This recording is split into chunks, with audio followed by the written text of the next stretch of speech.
जो हो चुका उसकी परवाह करना बंद करो। कुछ नया सोचो, नया करो और आगे बढ़ो। जो हो चुका अगर उसी में उलझे रहोगे तो आपका आज खराब हो जाएगा। मेरी इस बात को आप हल्के में ना लें। आप इतने समझदार हैं कि आप मेरी इस बात को अच्छे से समझ सकते हैं।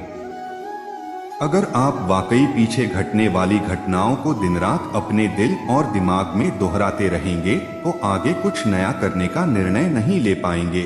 जानते हैं ऐसा क्यों होता है? ऐसा इसलिए होता है कि आपका दिमाग जब बुरी घटनाओं विचार से भरे होते हैं तो यह अच्छे और प्रेरक विचार पैदा नहीं कर पाते हैं और आप हर काम में असफल हो जाते हैं। इसलिए मेरी मानिए, जो हो चुका उसे भूलकर एक नई शुरुआत करें।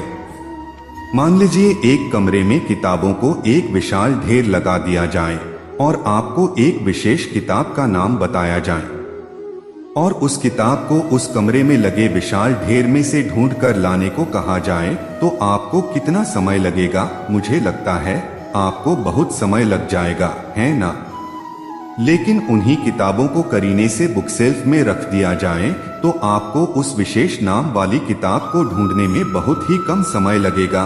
मेरी इस बात से आप सहमत हैं कि नहीं? मुझे लगता है आप सहमत हैं।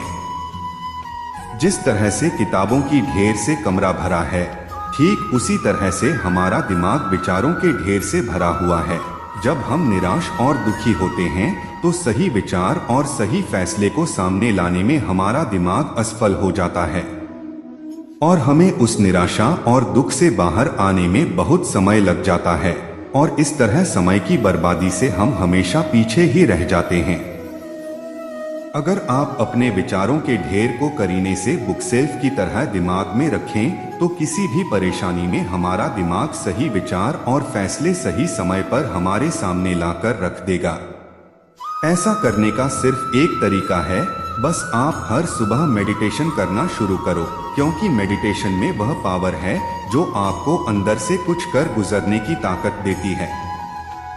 आपके दिमाग में चलने वाले उथल पुथल को शांत करती है और सही रास्ता दिखाती है और सही निर्णय लेने की क्षमता पैदा करती है। आपको जागना होगा और इस भ्रम को मिटाना होगा कि तुम कमजोर हो, तुम कभी न मरने वाला आत्मा हो, तत्व तुम्हारा सेवक है, तुम तत्व के सेवक नहीं हो। यदि आपकी परिस्थितियों पर अच्छी पकड़ है तो जहर उगलने वाला भी आपका कुछ नहीं बिगाड़ सकता। शिक्षा क्या है? क्या यह किताबों से मिलने वाली विद्या है? नहीं। क्या यह नाना प्रकार का ज्ञान है? नहीं, यह भी नहीं। जिस संयम के द्वारा इच्छा शक्ति का प्रवाह और विकास वश में लाया जाता है और वह फलदायक होता है, वह शिक्षा कहलाती है।